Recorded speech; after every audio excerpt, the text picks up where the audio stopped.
Hi folks, I'm John Wooden and this is my friend Steve McLeod and welcome to this Sonic Obsession. Today we're going to talk about Wilco and Yankee Hotel Foxtrot, the great big box set.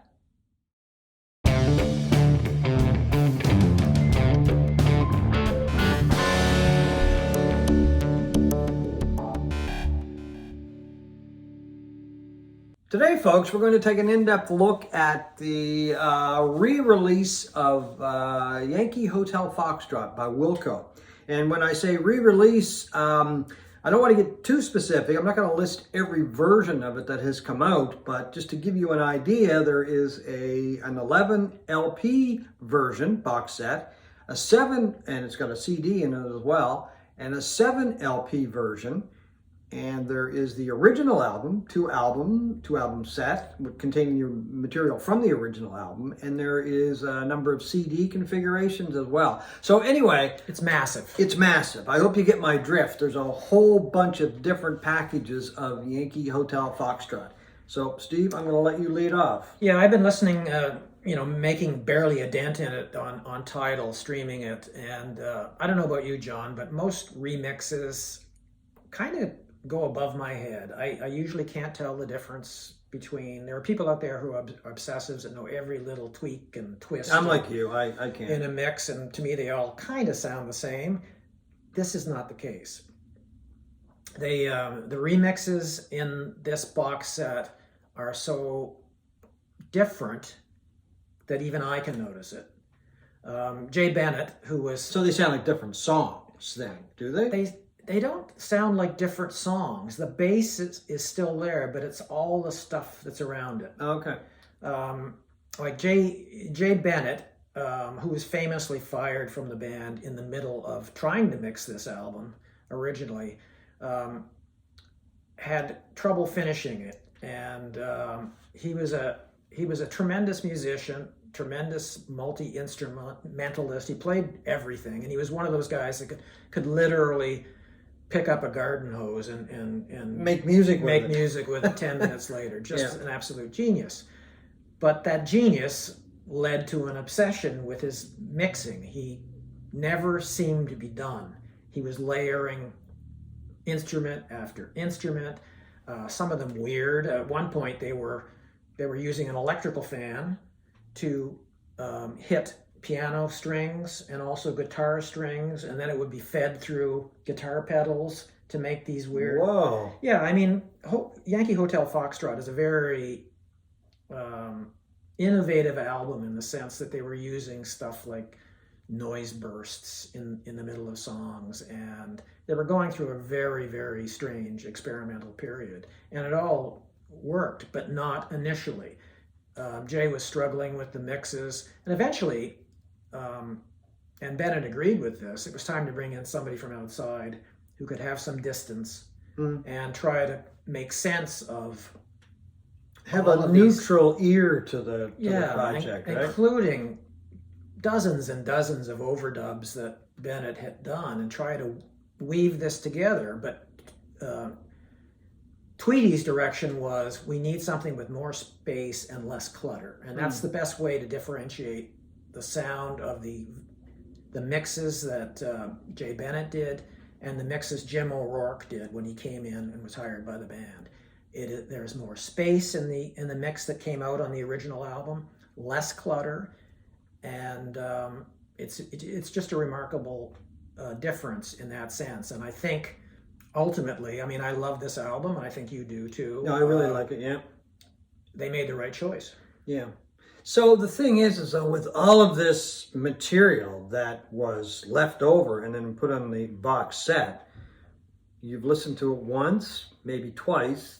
Is that it? Is there anything there that you're going to go back to and maybe say, gee, that's better than the version that came out on the album? Well, I certainly will listen to Jay Bennett's mixes again, but I just think that the album that came out in 2002 is absolutely perfect in my mind.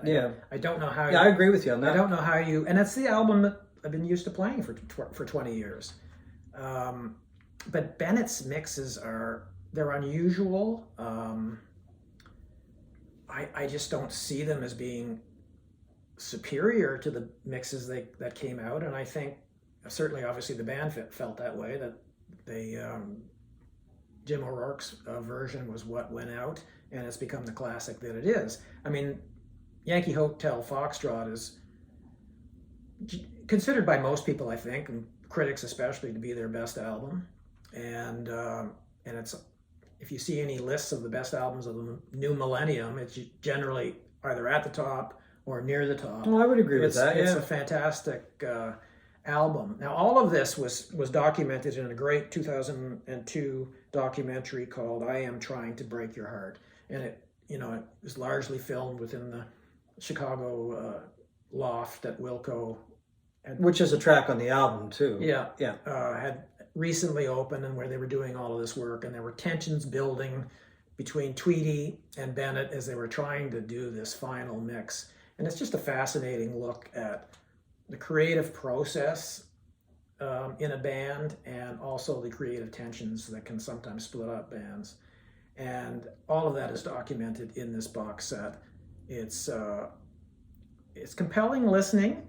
To your point, how many times would I listen to Jay Bennett's remixes? I'm not sure, but it's the first time in my musical life, that I can actually go, okay, that's what they mean by remixes. Yeah, because you know, as you well know, you get these products and they say remixed by somebody or whatever, and you listen to the remixed version versus the original version, and it's like, okay, I can't tell what they changed. You could tell on this. Yeah, okay. Well, the album itself, I mean, the whole thing from when it was released right up until now, because we're still talking about it, is kind of a tumultuous history anyway, because Reprise, the record label, rejected it. They said, no, we're not going to release that. Yeah, they didn't like the mix that Jim O'Rourke did either. Right. They said it has no commercial appeal. So they said to Wilco, pay us $50,000 and you can have the master tapes and you can peddle it to whomever you want. Yeah. And eventually they said, you don't even have to pay us, which turned out to be this incredible coup for Wilco. So people started bidding on the album, and Wilco eventually chose Nonsuch, which ironically is a subsidiary of Reprise. Yeah. So they've basically eventually sold the album twice to Reprise Records, and it came out and became, their biggest selling album to that point, and this critical darling. And again, it was all chronicled in that documentary, and the demise of the band, or at least Jay Bennett's part in the band, resulted from it as well. Yeah, they did stream the album, if I remember correctly, before it actually came out, so you could buy it. They streamed it free. Yeah, which is a very gutsy thing to do. I mean, you would think, well, you're giving it away for free. Why would anybody buy it? But it did create this hype for the music, and it did create a bidding war, and the rest is history. Really. Yeah. The new version, the new album, the vinyl, which we have, as was mastered by Chris Bellman. Chris Bellman, who does wonderful work. The sound is really good. It's incredible. I can't compare it to another vinyl version because that's the only one I have. You have one from a number of years ago. Yeah, this was the reissue 2011 that came with a CD in it as well, and it sounds incredible. I'm not even sure who masters it. I don't know. But we should say that Jay Bennett, after he left the band, sadly died in 2009. It was just a really tragic story, really, and there has been a recent documentary that came out about Jay Bennett's life. Where Are You, Jay Bennett? Yeah, I haven't seen it, but I really want to watch it. And it's on YouTube for free if anybody wants to watch it. And it really does sort of present the other side of the other documentary, which critics say supporters of Bennett really painted an unfair picture of Jay Bennett. He was sort of the villain in the piece. Yeah. Like, for instance, there's one part in that documentary where it shows them arguing in the studio, and Tweedy's had enough. He's saying, I don't care what you do, kind of thing. And then the next scene, you see him in the bathroom throwing up into the toilet, like because he was having problems. They were all having problems with drugs and his nerves and all of that stuff. So they made it, and the critics of that documentary say that was taken out of context. That Jeff Tweedy throwing up in the toilet was not a result of that argument, which it made it look like it was. Oh, okay. It happened much before that argument. So, like any good film, there has to be a good guy and a villain, and conflict. Yep, and supporters of Bennett say it was just really unfair to him, and it was, this guy was just such a tremendous musician that I'm sort of sad. I really liked him, and I know I was sad when he left the band, and he ended up dying tragically. He had he had a bad hip as a result, he said, of jumping around. And of course, they showed video of him with Wilco jumping up and down and all of that stuff. And as often the case with musicians in the United States, he didn't have proper health coverage, or the right health coverage, or the insurance company wouldn't. Oh, I know what it was. The insurance company wouldn't cover hip replacement surgery, saying it was a pre-existing condition. Okay. Whatever that means. Yeah. And how they would know that, I don't know. And he was taking painkillers, and he had a fentanyl patch on his back that malfunctioned and gave him a fatal dose of painkillers. Yeah, because sometimes you see he passed away, died of a drug overdose, and automatically I think people, and that part about the fentanyl is not explained.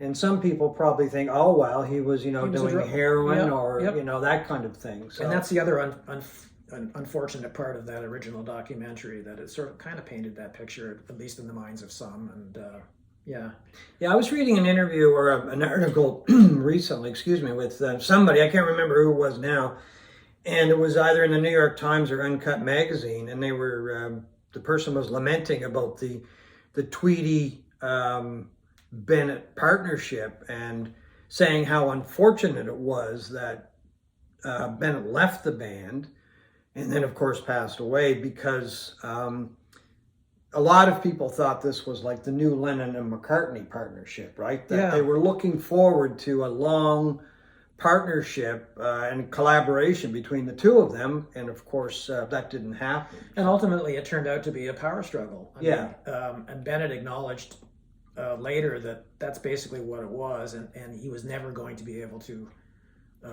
outpower Tweedy, who was the founder of the band. And it was his band, and that's unfortunate. But getting back to the remixes, there is one really interesting version. It doesn't work for me, but it's great to hear, and it's this, and it also shows you the level of experimentation that was going on within the band at the time. And it's called a Stravinsky remix. It was a long passage of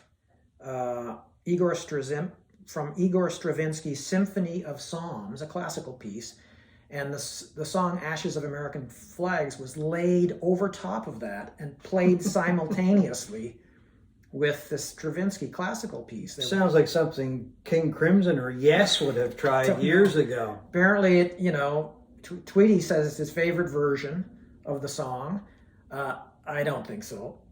But both pieces are in the same key, so it's sort of gels together. Yeah.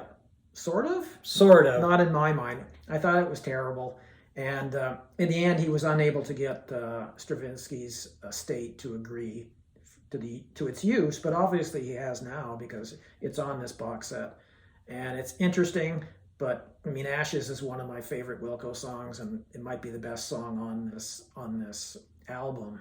It certainly wouldn't have been in this version. Okay, so we can pass on that one after like one listen or so. Well, certainly for me, I don't think I'd listen to it twice, but Anyway, I mean, it just shows you what they were doing. Well, they were in the studio, and it seems like they were trying anything that came into their head, which, you got to admire a band for doing, right? I think that's great. Well, I mean, they were experimenting. There was these noise pop flourishes throughout the album of, radio static and ghostly voices emerging out of the FM dial static, you know, Yankee Hotel Foxtrot and all of that, which on the surface shouldn't work, but it did. Okay.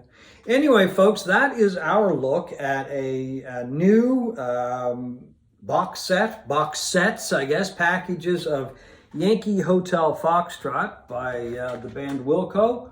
I think both of us agree it's our favorite Wilco album and considered by many to be the best Wilco album. But there you go. You can buy it in a number of different configurations. 11 albums, 7 albums, a number of CDs. Anyway, Makes a great Christmas present. make a hint. Anyway, that's it for this Sonic Obsession.